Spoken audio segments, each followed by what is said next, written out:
Is it enabled now? Yeah, it's just. Thank you so Okay. much. Welcome to Vision India Forum, Amrit Mahotsav series. General K. Rao. Yes, sir. You'll have to hold this, General Saab. Let me introduce. Yeah. This. Yeah.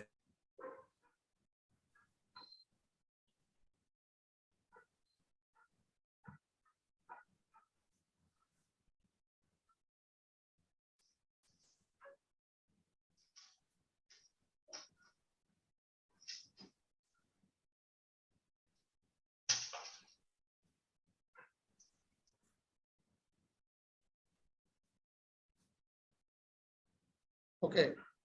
Welcome to Vision India series. Amrit Mahotsav, Brigadier Ajit Apte, our great friend, soldiers for the last 15 months, General K. Rao, Lieutenant General K. Rao, Vimal Vakluji from the Public Sector Enterprises, former CMD of PCIL. Then we have Thapar Saab, Shri V.N. Thaparji, that great man who gave us Vijayant, the martyr, the great soldier. His father, himself a great army soldier. Thapar Saab, welcome to the show. He was also an instructor to the chief guest for the evening, General Dr. V.K. Singh, Honorable Minister of State, Road Transport and Highways, Civil Aviation. We have with us, Veer Chakra Vijeta of the Kargil War, Umesh Singh Bawa, Brigadier Umesh Singh Bawa with us today. Bawaji, very warm welcome to you, sir. Thank you. Thank you. So we have somebody who most of you have had the privilege of fighting the wars right from the Bangladesh 71 war to the Kargil. Hopefully we don't face it again, something like that again, but then chances are we might very soon because of the kind of, friends and neighbors that we have on both the sides. And today's topic is something which will touch upon the kind of, dangers that we face and whether the current scheme, Agneepath, the line of fire or the path of fire, and the name, we also have got, we're going to be having Lieutenant General Consul Himalaya Singh also with us. He was there, I think some connection problem. He is the first Lieutenant General of Northeast India. Today we'll be talking about Agneepath scheme, the pros and cons. It's early days, but let's be rest assured, the government isn't a fool. No dispensations are foolish. They all know what they are doing. Probably we all know why and what should have been done, should not have been done. But probably today is an opportunity for the country to come and hear from Vision India Forum, from the horse's mouth, from the people who fought the wars. Lieutenant General Himalaya Singh is there. People who fought the wars, people who have given us martyrs, people who are Chakra Vijetas. I've also invited people from the tri-services, which includes Navy and the Air Forces. Hopefully people from there will also be joining. Today is also a very important day because 25th of June also is the day on which India faced emergency, started having the emergency, it got invoked. And the chief guest, if he joins, we will all be wishing him for the emergency in his personal life. He got married today. So let's start the show. Brigadier Ajit Apte, as always, opening remarks.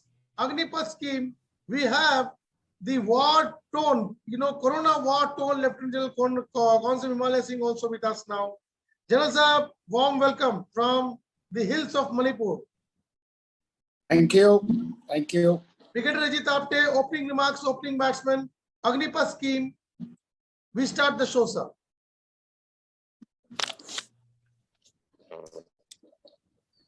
Thank you, Amit. Am I audible? Yeah, Ajit. General Rao, Brigadier Thapar Shah, great respect, General Himalaya, Brigadier Bawa, and Vimal Vakluji. This particular scheme of Agneeveer or Agneepath was announced exactly 11 days ago. And unfortunately, it precipitated into a series of violent actions all over many states of the country. That was an unfortunate thing. In my opening remarks, I'll just say this much, that this particular scheme, which was launched by the government, of course, I agree with Amit that due diligence would have been done at all levels of the government of India, by the Ministry of Defense, and of course, as they say, by all the three service chiefs. The aim was to reduce the defense pension bill and also to keep the armed forces young, a policy of this particular recruitment. It envisages, recruiting people for a period of 4 years. Thereafter, only 25% will be selected and 75% will be eased out. The age limit was 17.5 to 23. Earlier, it was 21. It was raised to 23. Those who retire after 4 years, that is a low pension, but they would get something like a Seva Nidhi of rupees 11.7 to 8 lakhs.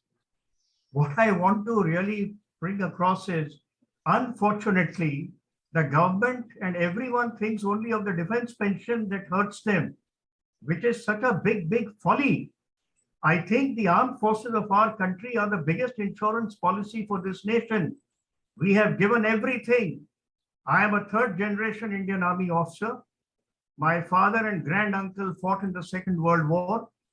And I'm very, very unhappy to realize that unfortunately it's only the defense pensions which hurts the government of India, which is a very sad thing. I'm not going to stress more because there are people like General Rao, who is an expert in on the subject. He's going to highlight many, many more things. But before I close my opening remarks, I would just like to say that the number of non-defense personnel who are enjoying pension of the government, percentage-wise, is definitely much more than what we have done in uniform. Very correctly you said, earlier, when the country was partitioned, the initial contract service period was only 7 years. People left after that. But after the 62 war, the terms of engagement increased. And today they are 17 years plus 2 years, which is 19 years. I've also been an instructor at the Officers Training Academy because I'm appalled to hear some very, very wise people connecting this Agneepath or Agneeveer scheme with the National Defense Academy, of which I am a product, and also with the Short Service Commission, where I have been an instructor for 2.5 years in 1979. Now, let us not compare 5 years SSC and 4 years Agni Varsha or Agneepath. Also, I wish to state one more thing. I think it's high time we stop using this word Agni Varsha or Agneepath or Agneeveer. The recruitment policy has changed from 7 years to 17 years to 19 years. We have now brought it down to 4 years. So I'll finally say before I close, let's do away with this term Agneeveer. It is just a simple recruitment policy which has undergone a fundamental change in principle. That's all. And otherwise, if we don't get away from this term, the commanding officers are going to be told by their Subedar majors, or the brigade commanders are going to be told by their commanding officers that here is an Agneeveer and here is a normal recruit. I won't be surprised if you have vests and these track suits already being made with the word Agneeveer being branded all over from the front to the back. So I think let's get out of this syndrome of calling these guys Agneeveer. They are no Agneeveer. They are just normal recruits. We don't even know whether they'll face a war in the 4 years that they complete their service. So on that note, I would like to say, Amit, thank you very much. Well, if you ask me whether I am with this scheme, I would not like to comment at this stage. I'm certainly not 100% with this scheme. I'm an old soldier, fought the 71 war, have served the Indian Army for 36 years, and I'm now retired for 16 years. I'll leave it at that. And regarding the combat edge, the combat efficiency of the Indian Army, I will just say one word. Let us not say that if war breaks out, the 4 years guy will not perform. He will still perform. I've been an instructor. There have been Mahavir Chakras from the SS forces which went to war in the 71. There has also been a Paramveer Chakra from the Short Service Commission. So let us not doubt the combat capabilities of these people, whether they were trained for 10 months in the OTS or whether they were trained for 3 years in the NDA plus 1 year in the IMA. When the time comes to fight, each and every one will give his best for the service of the nation. Thank you. Thank you, Brigadier Apte, Kailash Vijayvargiya, and people from the current dispensation's ruling party. They have, according to me, trivialized the entire subject by saying that post-retirement and given a lot of juice, lot of substance to the opposition parties unnecessarily. Probably they know the reasons why they speak out of the box, and things like, they will be absorbed in the BJP offices. Then somebody says that they will be absorbed after getting skilled as, electrician or bodyguards or, these kind of things. These are things which disturb me, because we are not only trivializing the issue, we are really making fun of the criticality of the entire situation. In this case, it is very, very important for us to understand it's not only about the pension issue. There are 3 staff chiefs. Hari Kumar from the naval, chief of the naval staff, then Mr. V.R. Chaudhary, the chief of the air staff, and Mr. Manoj Pandey, the newly inducted chief of the army, Indian Army. They have all said in one line that the scheme is yet to be understood. Should we think that it is going the same way as the GST and demonetization? Lieutenant General Consul Himalaya Singh, what does the Northeast feel?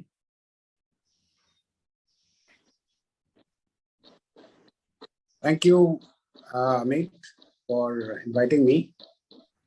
First of all, this is an issue which really is not region specific, Northeast or anything. This is about Indian Armed Forces. It is about Indian, the sovereignty and security of our country. So to begin with, I agree with Brigadier Apte to say that this scheme may not be 100%, to our liking, or at least of the veterans, because large number of veterans have expressed their views on this, mostly on the ways to improve. So I'll go by saying that to begin with, this scheme needs some tweaking and also to certain amount of improvement before it is maybe over a period of time. Only then can this be called great kind of recruitment policy or Agneepath policy. I've got 3 major concerns which have partially been addressed so far in the last 7 days or so. Number 1 was the relocating of these people who are going to be, released from the military every year after 4 years. It can be anything between 30,000, 40,000 to even 90,000 so-called Agniveers to be released. So relocation of these have been generally been assured to some extent, maybe 10%, 20% people in various government establishments which are in the open domain. So it addresses the concerns to some extent. But these need to be actually formalized by a government gazette or government order. That is number 1 concern, and it is being addressed, number 1. Secondly is the combat effectiveness. Brigadier Apte also said that as individuals, I don't see much of an issue as far as individual valor, individual courage. These come with a lot of factors, not just about a few months of training extra. But when you talk about integrity, unity, and integration of the units as a fighting machine, the issue of the regulars and irregulars combined with with different aspirations. Agniveers will be, aspiring to get into regular or, different aspirations. The unit cohesiveness, that could take a minor hit. Because of that, I was of the opinion that this 25% retention could be increased to at least about anything between 35 to 45% or 50%, so that the number of irregulars, Agniveers, should not, cross. They should not become the majority in a unit, particularly in arms, in maybe infantry, armored corps, or artillery, or combat arms. So that part should be, in my view, that should be guarded, and that can be achieved by increasing the retention percentage. For example, I'll give you a figure that in 14 years from now, the percentage, I think I heard General Rao saying that he's going to use some, General Rao sir, sorry, I hope, I think you are making a presentation. So on the 14th year from now, you will have close to 6% people in the units and Indian Army, these irregular variety, these Agneepaths. So that is not a very healthy, in my opinion, to the challenges which we are facing right now on the Western Front, Northern Front. And the third issue of my concern is about how the commanding officers and formation commanders are really going to manage administrative, the management of change. That management of change, I don't know how. I know Army is good at management of change, but whether events will overtake this management of change is another my concern. So I've got 3 concerns, of which I've given some recommendations, and if done so, I think this can become, as a good military man, once a decision is taken, normally we must try and implement it with whatever modifications or amendment what comes. And I'm also told that Raksha Mantri has been given adequate powers to tweak as per the requirement of the forces in the next few years as it unfolds. Thank you. I was speaking to Ajay Bhattji, MOS Defense today. Almost half an hour discussion I had to invite him, and he expectantly did tell me that, considering the sensitivity of the hour, he would like to skip the show. But what I understood is Amrit Kal, which begins in August 2022, the 25 years which take us to the 100th year of independence, 80,000 recruits in the last recruitment phase of the Indian Army. If I am correctly, pointing out the number of people who joined, around 80,000 people were taken, 25% to be retained, approximately 20,000 people if they get retained, and it is to be done twice a year. This exercise has to be done twice a year. If 20,000 people are to be retained, by the end of 2047, we will have around 5 lakh to 6 lakh people, considering a linear kind of a chart. That is approximately 1/3 of the strength of the army. 15 lakh people, if they are currently there, approximately 1/3 of the strength of the army. Does it augur well? Umesh Singh Bawa, the Veer Chakra Vijeta from Kargil, he told me in his monologue that it is the most difficult, challenging task is to motivate these young boys to give up their lives, when the tides are absolutely against them. The story of how he captured those peaks, and I do not really find how they get reconciled with this kind of a 4-yearly stint. Can you have this 4-yearly Agniveers be motivated, Babaji, to climb up the peaks? Thank you for giving this opportunity to me to talk on this. Firstly, I'll just talk about, from a personal experience during the war in Kargil. We were short of manpower and the soldiers during that time. And my colonel of the regiment, instead of, sending those soldiers who were recruited and had completed their training to other battalions. He sent almost about 80 to 100 people to my unit and not to other units which are located in other areas, because we were fighting the war. He wanted to make up my strength of the fighting force. But, when I saw these green horns, in the battlefield, I felt, I can't use them in the front where the bullets are flying. So my only option was to use them as administrative force. That was to dump ammunition, to evacuate casualties and other things like that, and not to use them in the front line where the bullets are flying. And it did pay me, but these youngsters were very well, they were physically fit, and they were,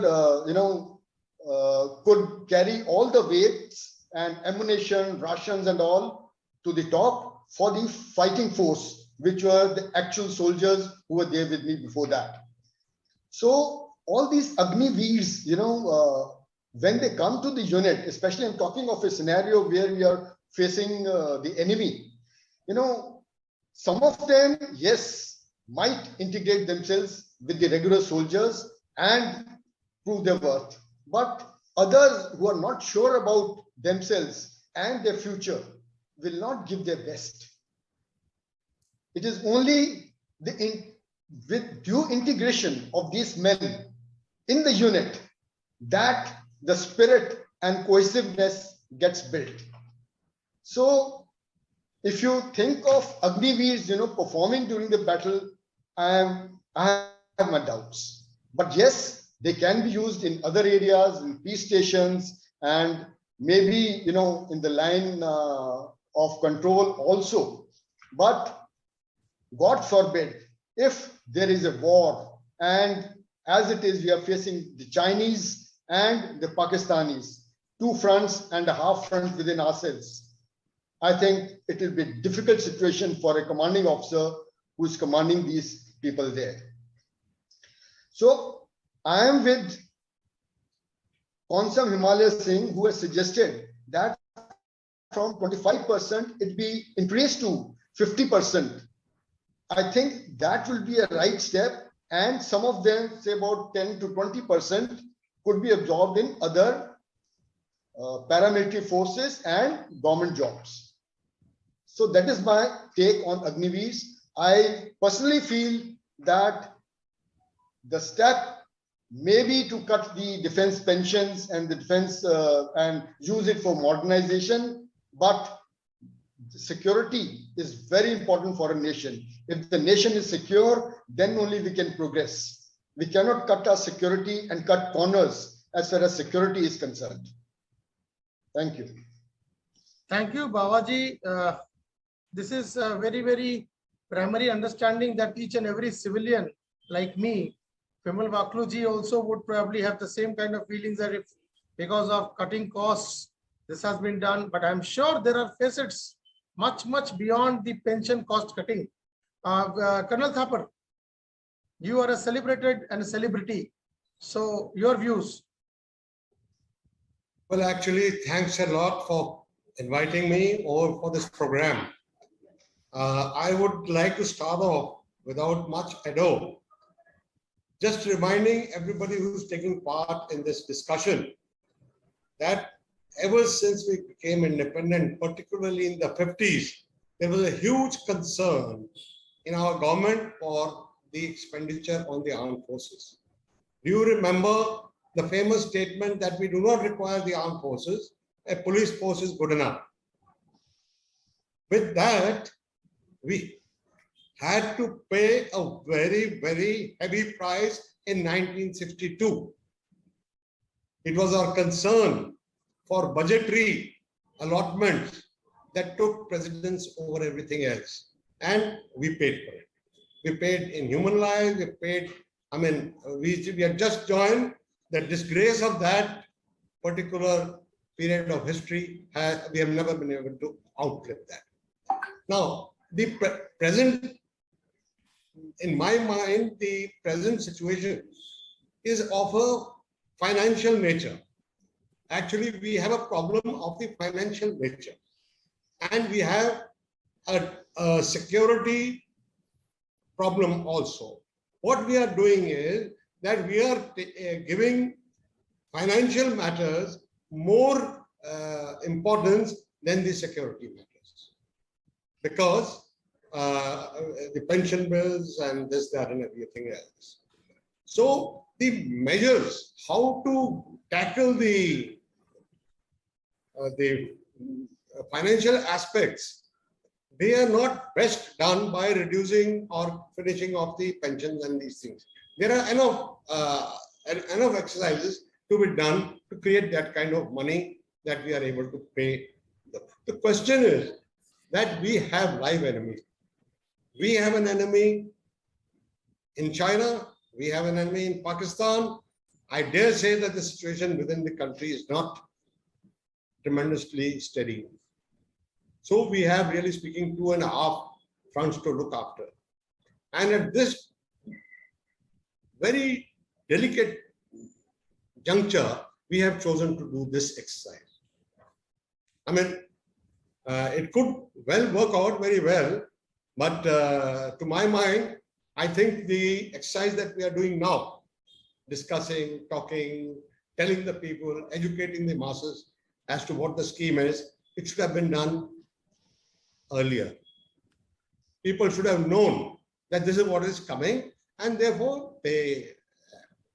The other very big thing that I want to speak about is that there was a time that career in the armed forces was on the highest level, #1 career. Now, instead of reinforcing that, we have brought it down. We have certainly brought it down as the choice of the people to come to the armed forces for 4 years is going to be a difficult choice to make. Let me be very clear. And there is a huge manpower available in India. They are in a state where they'll accept any job that comes. Certainly, whatever is coming from the armed forces, they will take it. But they will look at the armed forces of the past and compare with that, and they will always think that they have been short-charged. So this is my point. Lastly, 4 years is just too less. I mean, you can't even train a good football team. Forget about a team that will go into battle. It's a collective. As people spoke about bravery, won't come down and all that. Individually, yes, I can understand. Individuals will be there. But there's a collective bravery. Like in my son's unit, 2 Rajrev, they attacked Toroling. That is collective bravery. Brigadier Bawa's unit, all those units who fought there. That is not individual effort. That is collective. And it takes a huge amount of time and a very huge amount of effort to create that kind of a spirit. So this is what it is, I'll give you 2 examples of what kind of motivation is required to fight battles like in Toroling. Everybody, every soldier who was wearing the uniform at that time, particularly I talk about 2 Rajrev, they were burning. They were simply burning to take part into action, no matter what happens. There was one Jawan who was night blind. Mind you, night blind, blind as a bat. So he said, no, I have to take part. So he was detailed for lifting ammunition, that he with other people will lift ammunition.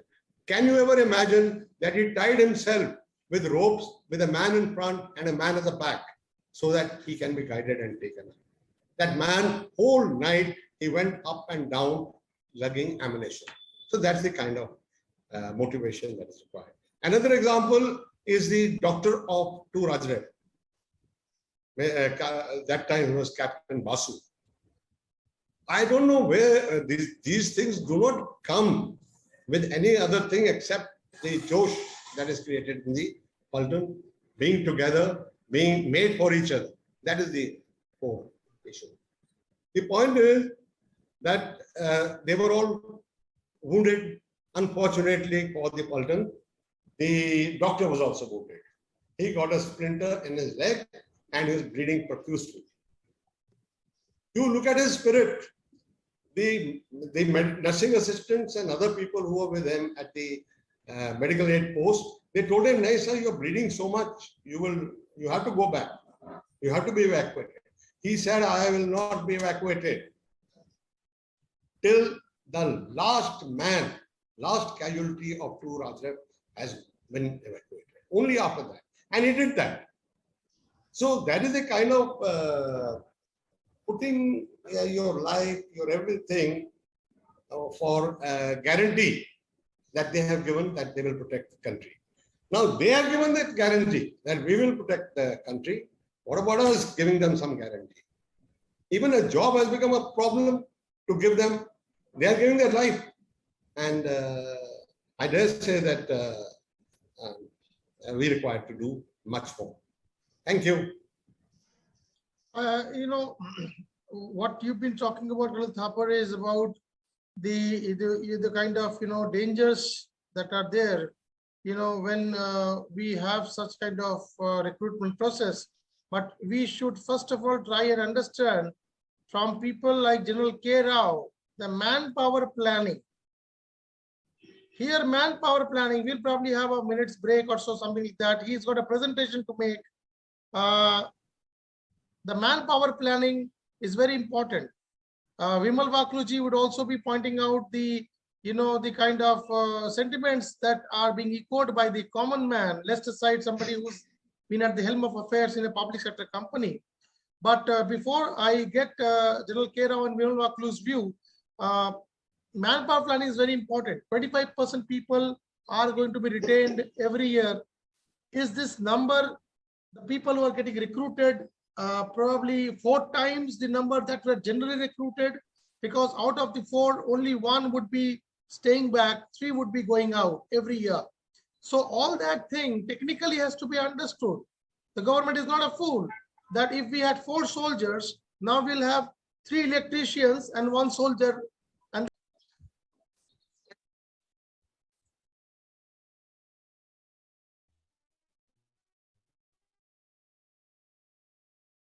okay, can you hear me? Screen.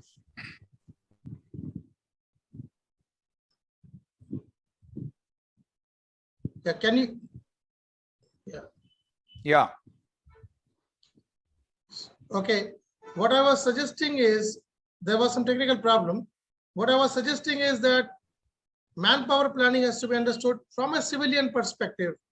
From a civilian perspective, Vimal Vakluji, former CMD of TCIL, from a civilian and a leader perspective, what have been your views and this kind of a backlash that the government has been facing, not only from the civilians, but also from the top brass in the services?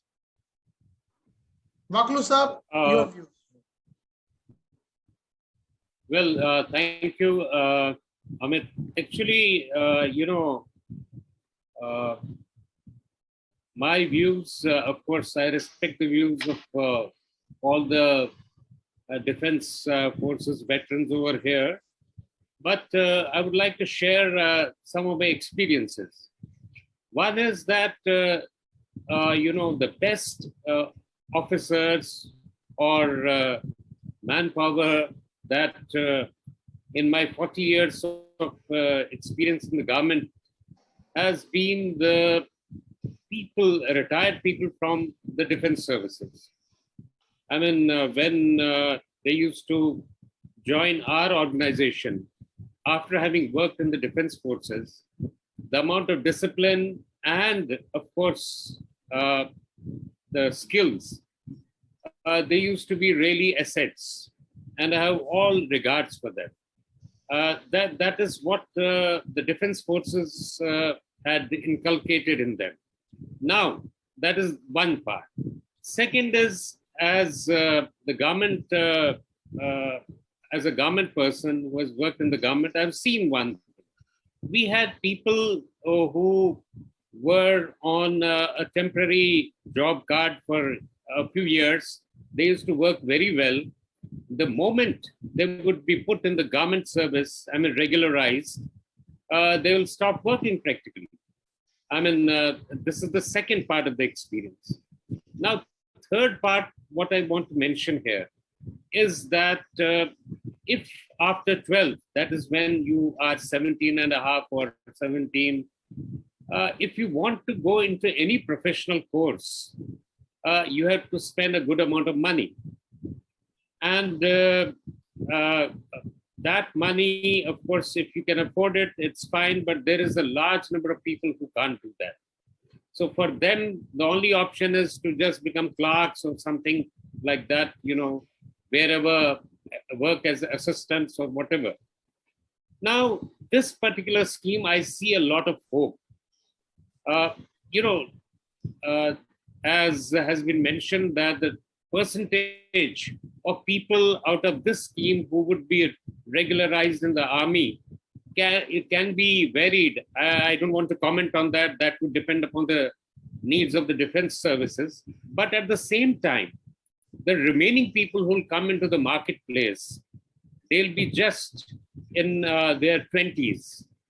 And I see a huge potential for them in the market, because there are a lot of, there is a need for disciplined people, for skilled people who can be recruited straight away.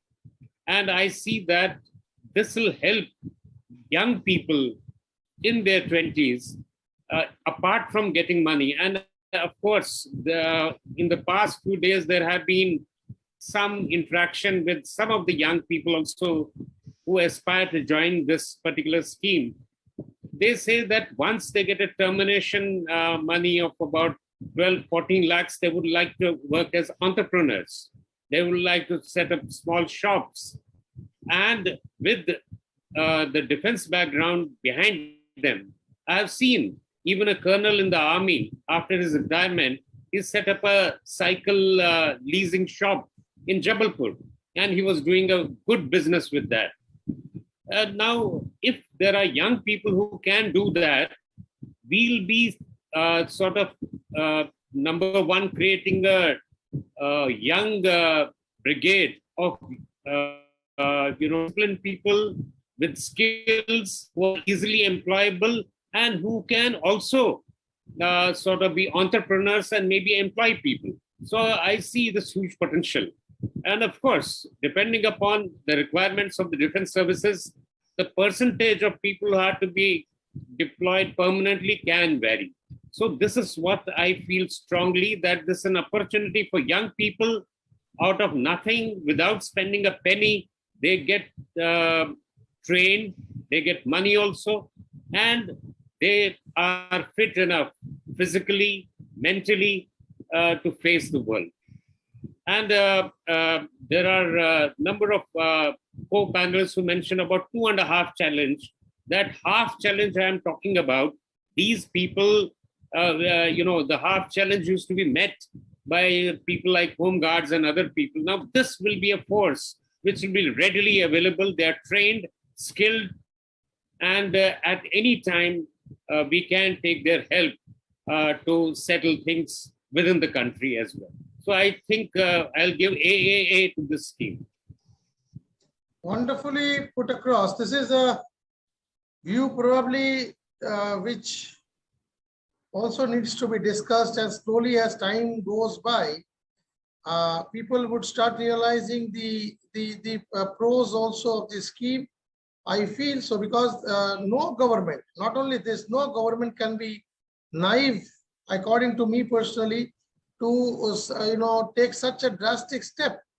12 lakh rupees at the end of 4 years, 12 lakh rupees at the end of 4 years in the hands of a 21, 22-year-old boy or a girl is not a small amount. It's not a small amount. Lieutenant General K. Rao, somebody who knows manpower planning, like to hear from you. Then probably we'll have some question answers. General VK might not join. He's just texting me, stuck. marriage anniversary, any which ways, General K. Rao, take us through the presentation. How long would your presentation be, sir? I think I'll take about 20 to 25. I'll cut short because in a lot of points as it is got covered. I'll try and skip wherever it is. There's an overlap.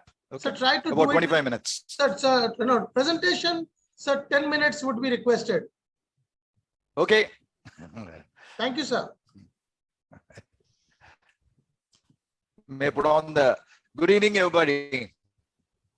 I think it's indeed my proud privilege to be amongst you all today, to share some of my thoughts, and I'll run you through in a very fast this thing on the presentation.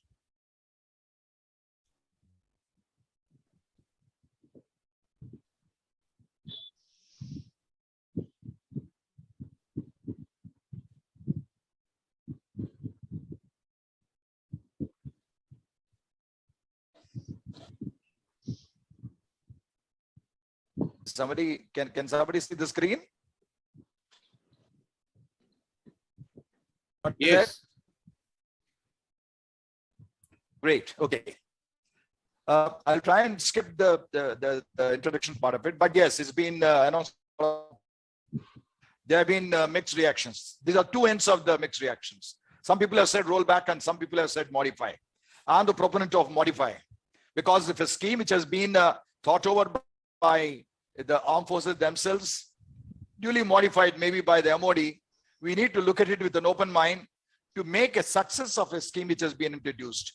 Being from the armed forces, my disciplinary background wants me to look at it from that angle. It has long-term ramifications.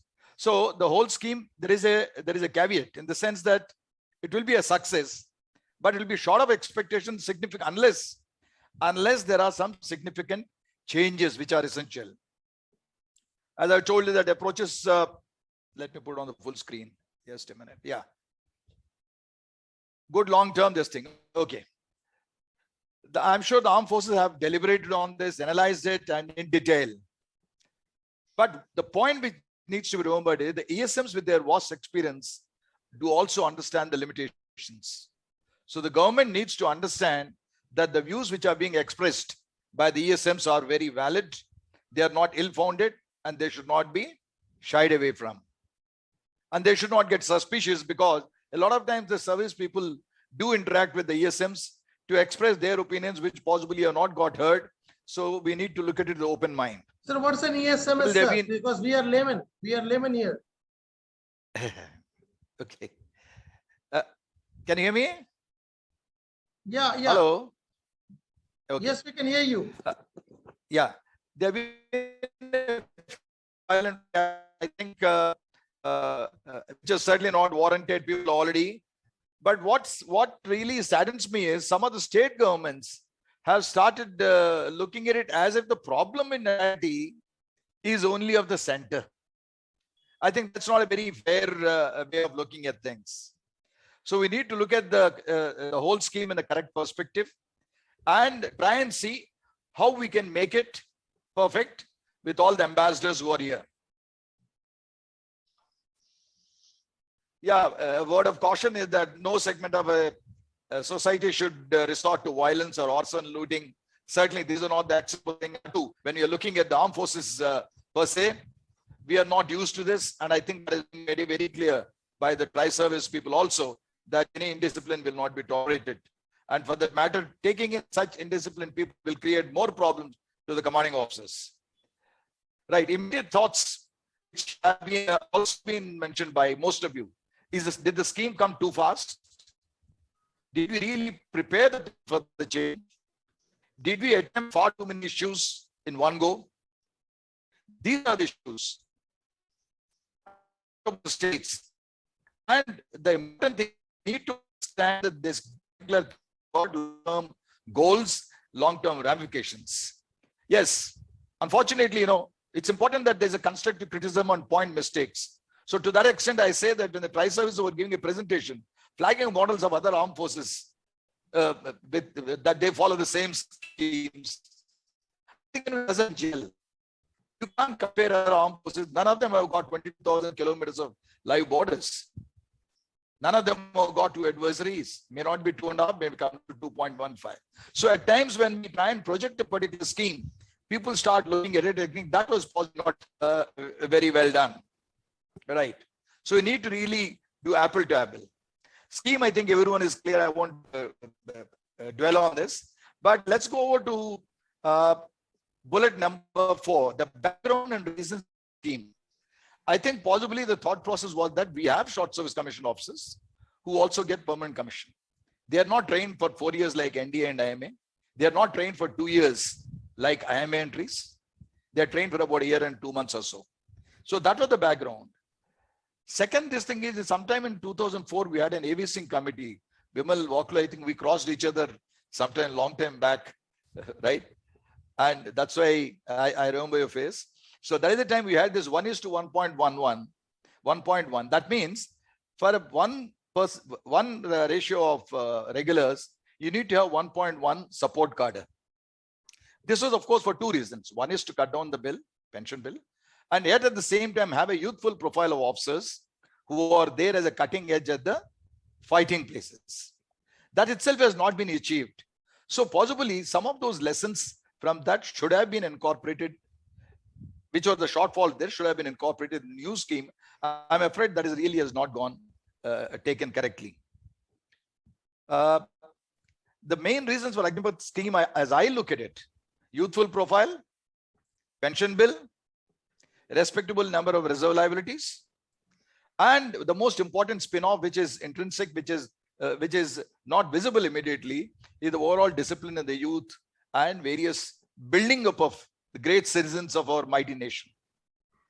Intention has been good, rolled out, presented and explained. That particular this thing has not been so very correctly done. We need to address certain issues even now. The present environment. I think one of why we find such this thing is there's always been a sometimes trust deficit between the ESMs, ex-servicemen, and the government. This is unfortunate because this is a continuation of 1962 and some subsequent years. But let me be very honest, I'm not neither Bhakt nor Indira Gandhi Bhakt. When occasion comes, I said that Indira Gandhi is one of the finest leaders we had. Today we have a great leadership in Narendra Modi ji. So a fair amount of this deficit, trust deficit, has been made up. Well, OP may not have come to the entirety as such, but I think if I was looking at it, having been the chief coordinator of 6-pay commission for the 3 services, we have achieved a lot, maybe 80-90%. I've never calculated, but certainly we have done a lot. So the legacy of the past has been taken care of, and there are making amends, and right now this trust deficit is on the upswing. Upswing when I say that the deficit is decreasing, not the other way. So major expressed, I've talked about major opinions expressed by the ESMs, some unexpressed feelings of the serving. And also the trust deficit, one of the reasons is the past history of lateral absorptions and reactions and the promises, unfulfilled promises, have always been a problem area as far as the ESMs are concerned. I look at it that way, that before we talk about the issues, there are basically 3 stakeholders in this entire. One is the entrants who are looking for opportunities. Second, the armed forces. Third, the government. I would have preferably said third, government, but right now I would have tried to group them into one. But as of now, since there are different opinions, I wouldn't like to group armed forces, government into one. As far the government is concerned, I think it's quite happy about it because the pension bill. Now, pension bill, let's dwell for a minute. I would not like to get into, can the government afford a higher defense budget? I will not like to get into that discussion. I would like to keep it out of the purview. For the simple reason, we can keep discussing. I personally feel that yes, they can afford more. But if the GDP is what it is, there are economists who have their views on that. So I will not get into the discussion, but I take it that with the present this thing, certainly there is a need to bring down the pension bill. And we are fortunate that the government has rightly identified the worth of the armed forces, and we are the only one who does not have a contributory pension scheme. Incidentally, even the civilians who are on the defense bill from 2004, they too are a part of the contributory pension. So, forces are overview. And Uh, the government is also happy because they will get adequate reserves in civil population. Of course, I talked about sense of discipline. And the last bullet is, there are certainly some intrinsic issues to the armed forces. When you look at a broader distance, I feel that few issues have got broad brush, I can call it. They're not been fully addressed. Okay. A minute on the aspirations of the youth, but naturally, a soldier aspirant earlier till today, what was he looking at? He was looking at it as forget about the patriotism. I'm more pragmatic.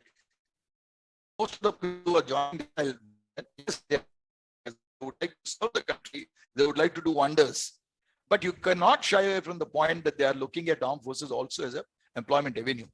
If at all we say no to it and people are all Deshbhakt, it may not be very true. We are only fooling ourselves. So when these people want to join the armed forces, earlier they were looking at what as a career where they could retire by about 35, 50, enjoy the pension, enjoy the perks and privileges, which are go along with it. So what happened? Suddenly the new scheme dramatically has changed. There is no pension. There is uncertainty. 75% of the youth, they apprehend that they are being made the scapegoats. Like emergency commissioned officers, when we got commissioned in 1970, Baba sir, even I fought Kargil, but not during your time. In 71, we captured 13,620, right? So coming back to this particular thing. So those days, people used to talk about how are the emergency commission officers doing, but they have performed exceedingly well because training is a major requirement. Sorry for going a little this thing. Training is a major requirement. It should not be compromised. But yet at the same time, when there is crisis like leadership, they just come out of. In crisis, leadership comes out. People come out with a huge amount of patriotism, which is totally inwards. It comes saying that we should, it's not to say that we should bank on that. Government, good thing is the government has already started addressing certain issues, which is a very, very good sign. It's unlike that 5 years away. They understand the sentiments, I think. But however, the need for to do it faster and make it clearly visible. The next issue which even Himalaya has spoken about is change is one thing which has certainly not been addressed in the correct manner. Change has got to be gradual. People require gestation period. Even Thapar sir is talking about it. You can't just introduce a new scheme without preparing. Like if at all you want to plant a sapling, I'm sure you look at the ground, you look at the water, you look at the shade, you look at a tree guard, you look at some digging tools, you look at some manure, so many things you look at it. Currently, I think, and I'm afraid this 2 years of lull of pandemic could have well been utilized of 6 months preparing the ESMs, preparing the discussions. I think they would have done a better job on this. The last point, ambiguity is another very, very problematic area, especially for youth who are.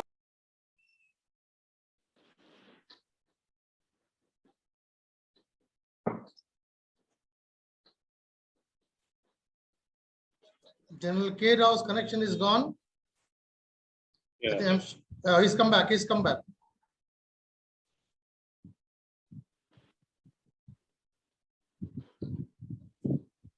Are we back?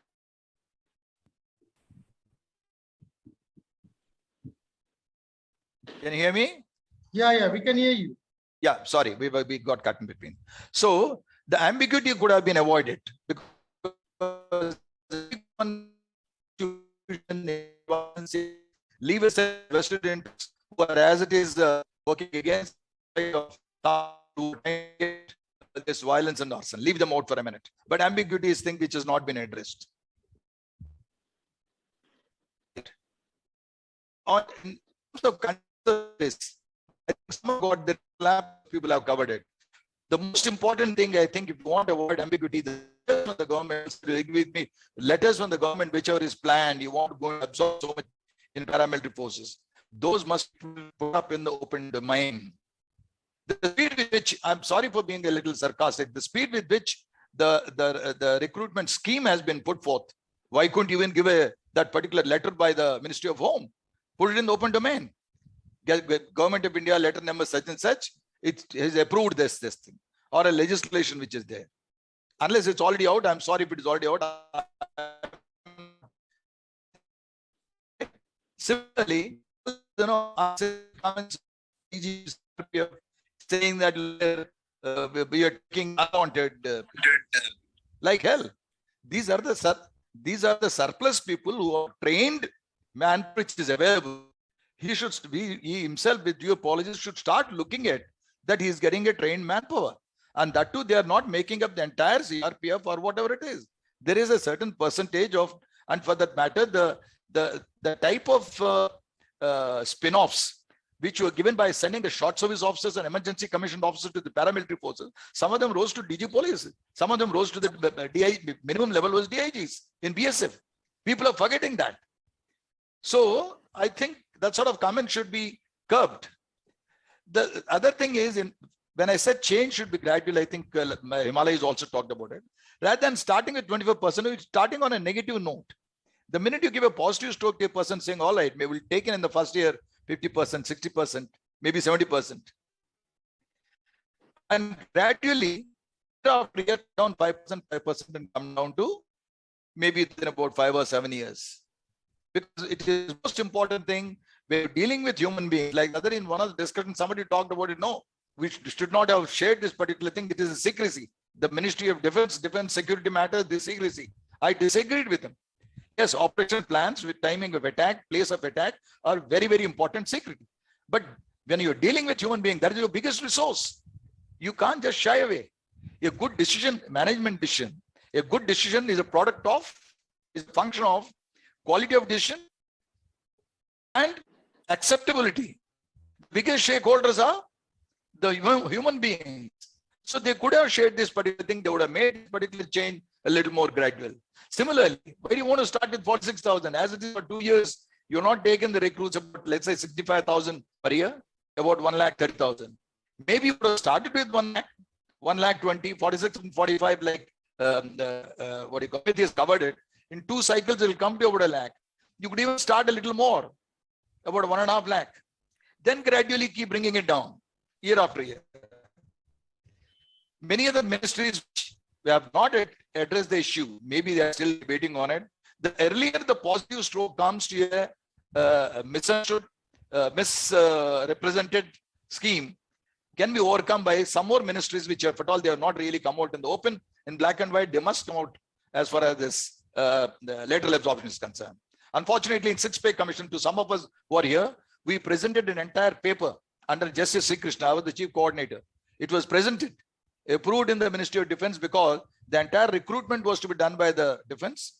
You would have cut down on the training establishments, the recruitment process, the huge saving to the country. And we said that from 6 to 9 years, 4 years batch, we will give you good, bad, ugly, that sort of thing. We will not give you those who are unwanted. Here are 10% upper bracket, 10% in the second bracket, 10% like that. We'll give you, you pick. That itself was shot down by Ministry of Home. Maybe I personally feel for myopic reasons or empire building or whatever you want to call it. I don't want to get into that discussion at this particular thing.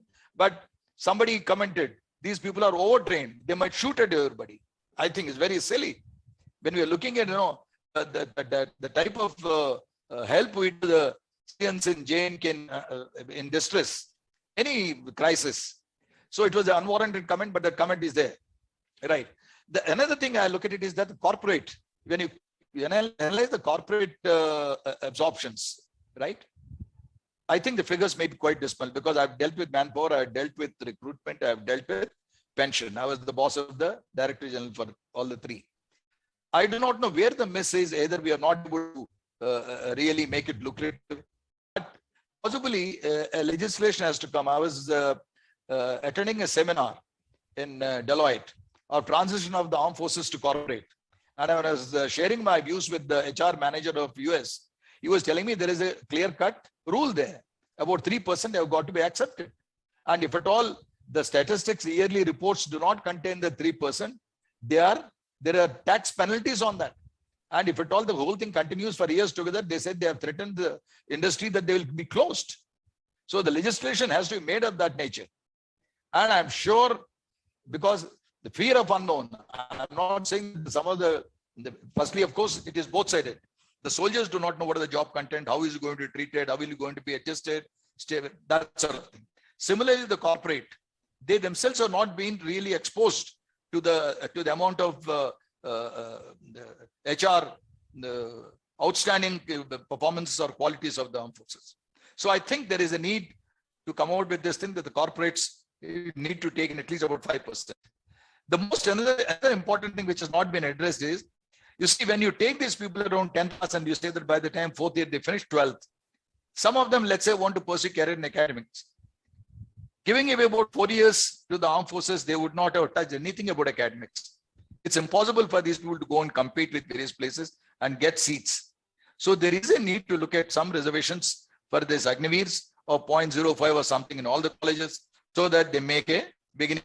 That is those people who would like to get into the academics. As about 3 to 4 months specialist training is required. I'm sorry to say that chief may have over in the Director General of Arms and Services. Is an element. You cannot, not saying that there is the cutting of the trade should be, and I think there is scope to review this 3-4 months additional training, like even Himalaya talked about. The training should not be compromised to such an extent. The second thing is that you just brushed off the entire 4 years of service. Why did you do this? Short service officers, they were given a data mission, and because they got only 1 year, 2 months training, unlike a regular officer who's supposed to be getting 2 years, the differential which is there of 1 year, 2 months or 1 year, 3 months was cut short in their seniority. Whereas here you're taking the four years. At least people who are stopped, give them some benefit of this particular service which has been rendered. Rao sir, how many slides do we have? There is nothing wrong here. Rao sir, how many I slides? have another 3, I think. Maybe Another? Don't we? 3. Rao sir, 2 minutes we'll have to end, because we'll have to possibly should do the closing remarks also. Okay. Pilot scheme, I've talked about. Pension bill, yes. But only thing is, there is a fear that the pension which is saved should get into capital. There should be certain assurance, because the people are looking at it, it will still not come into our kitty, it will go elsewhere. And we need to look at government leave, that already civil employees are there. There's a need to look at mid-course corrections. No scheme should be totally closed chapter, if at all there is something to change. Well, since Amit has said conclusion ripples, right? But there will be ripples. But I look at it that way, that the scheme is a good scheme. It requires a little changes here and there. You need to give a little more training to the recruits. Don't expect the commanding officers. Yes, they are all cutting it. They are the best people. They can do wonders. You can see them doing great things. But at the same time, we cannot just push it down their throat to say that there is no specialized training. So we need to look at the training a little more, and we need to accept inputs from all. For that matter, like Amit possibly is looking at it, I had a word with VK also on this. Inputs which are going back must be incorporated, whatever they are worth, and make use of ESMs as ambassadors, which has been one of the biggest mistakes, that possibly you're not really getting the people into so much of confidence. That's all I will say. And whatever changes which are looking at it, sooner the better. Thank you, Amit. I think I've stuck to my time. All yours. Thank you, General Rao. Closing remarks. I think we should have closing remarks from all of you. Probably we can start with Colonel Thapar Saab. 1 minute each, closing remarks. Okay, actually, you see, the evolution of any organization is a continuous process, and this is one step in that direction. I mean, we have to keep on evolving, but the dimensions of the change that have taken place are enormous, and that has been done so privately, and so the other people who are concerned with it have not been consulted at all, neither have they been educated. So that is one big. The second point that I want to make is that ever since the scheme has been announced, we are tweaking it almost every day. something or the other is being modified or changed. Full So stop. if this was the case, it appears that it requires a lot of work still to be done before you can call it as even a modicum of success. That's what I feel. That a lot of work. And the last point is that you must give a guarantee. I see no reason with the honchos lined up to give employment to these guys. Why can't we give them a guaranteed re-employment after they finish their 4 years? That'll make a big difference. Bawa Sahab, if you're there, Asha, Consul Himalaya Singh ji, Lieutenant General Consul Himalaya Singh, sir, your closing remarks.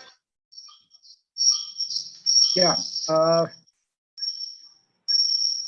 As my closing remark, I can only say that, the people who are in uniform right now and the Ministry of Defense, those who have taken the decision must have gone through, they must have mulled over in detail.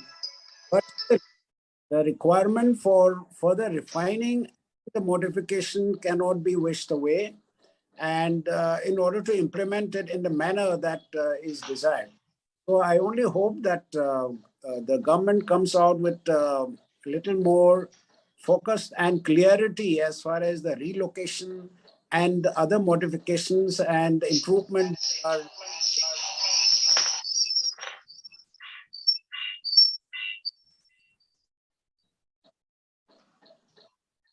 Yes, Consul Bhai. Yeah, I finished. Did you hear my Yeah. comments? We heard your view that you need more refinement. You are suggesting more More- refinement. And it should be, the government must come out with, specific clarity, like relocation, how much, where, some kind of a formal orders that need to be done in order to assuage the feelings of the people.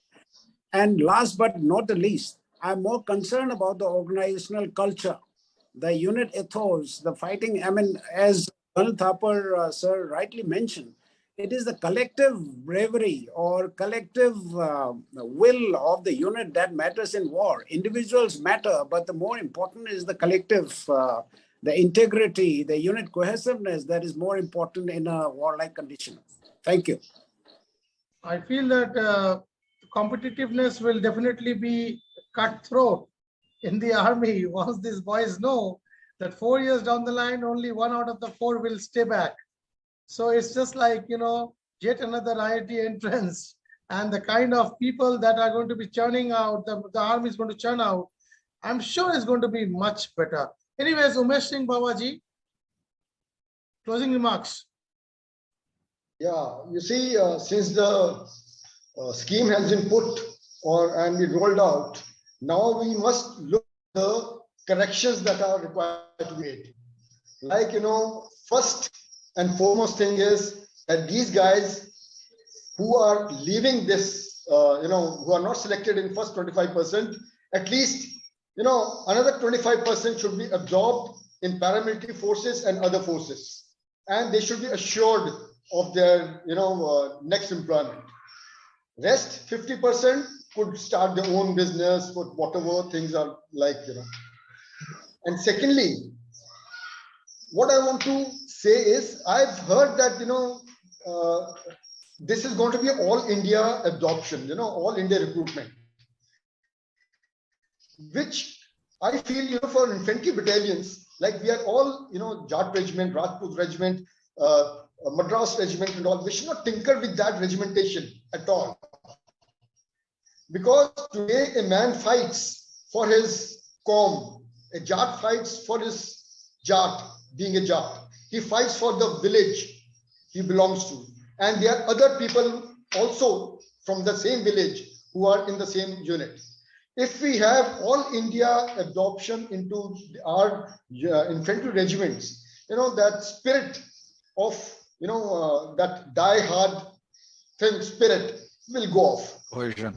And therefore, I want the regimentation of the infantry battalions to be maintained when the intake of these guys is there during in the infantry battalions at least. Thank you.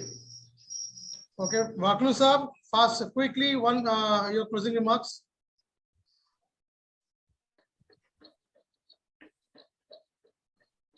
So your mic is off. Sorry. Well, while I agree with all my co-panelists here, but at the same time, I feel that, seeing the reaction which happened just within a day when nobody had understood the scheme. I mean, on the first day, I think it was announced on Thursday and Friday, there was fire all over. I think after that, the interaction with people indicated that people were not aware of anything at all. It was just like a toolkit that people were instigated to sort of burn out things. So, this needs to be taken more in a comprehensive way. There's nothing wrong with the scheme. Yes, it needs tweaking, as the experts have mentioned here, so as to suit the defense forces in a perfect way. But at the same time, we have to understand that 4 years of training, 4 years of training is going to do good to people. And those people who get trained in the professional courses, paying their own money, don't get any assured jobs. It is only after they prove themselves in the field or, they're left open to everything. So if they are assured of job right from the beginning, I think that also is going to lead to serious troubles. Final remarks. Our opening and closing batsman has always been the same. Brigadier Ajit Apteji. Aircraft or any to enter Indian space or even do any bombing of Indian cities. I would like to bring that point to the note of all non-defense personnel. We have given our everything to protect the sovereign territorial integrity of this nation. And I think that is the biggest work that we have done, people who have worn the uniform. So let the people know that this is not a compulsory military scheme. You don't like it, don't come. But of course, I will finally suggest that this scheme could have been launched with a mixture. Don't do away with the 19 years service. Keep that. Let that be, let's say, 80%, 20% you do this new recruitment scheme. Then gradually in the next 4-year cycle, make it to 60-40, finally make it 50-50, and then weed it out by taking these so-called Agniveers that you're calling them, which I don't wish to call them, because I feel it is one common recruitment scheme, and henceforth we should drop this word Agniveer or Agneepath and whatever we want to suffix them. I only know one thing which General Rao will agree with me. We are both gunners. We've seen war in 71. We had a fire plant called Agni Varsha, which was thunderous and gave us tremendous success. So on that note, I'll say that we veterans need to understand that this scheme cannot be rolled back. The ball has been set rolling. It will continue to roll, but it needs to be modified. It needs to be tweaked, and it needs to be made user-friendly for those people who ultimately don't get selected. As General Rao very correctly brought out, like you have 2% CSR for all companies, I feel there should be a proper order by the government that all PSUs will take minimum 10%, all industry and all corporate houses will take minimum 5 to 10%. And that way, in fact, I've heard Baba Kalyani speak on the television. He's a big industrialist, that we will get trained manpower, disciplined manpower into our corporates. So be it. Yes, there's no doubt. In fact, let me tell you, I've served in the army for 36 years. I've been in the corporate sector at vice president level for 12 years. And I know that they respect the armed forces very much. So on that note, I'll say that it is a scheme which we have to accept fait accompli. But a good point which Brigadier Bawa brought out is that possibly you could restrict this 4-year scheme to non-combat arms to start with, give it to the logistics like the ASC, ordnance and others, and then gradually induct it into the fighting arms like the artillery, armored corps, infantry and the mechanized infantry, and of course the Army Air Defense. So on that note, I'll say, Amit, thank you very much for inviting me. It's been an educative experience. And as you know, the ball is already rolling and the recruitment schemes are commencing from 15 July. So I wish the nation and the armed forces all the very best. Thank you. I would like to thank all of you today for having been, part of this wonderful discussion.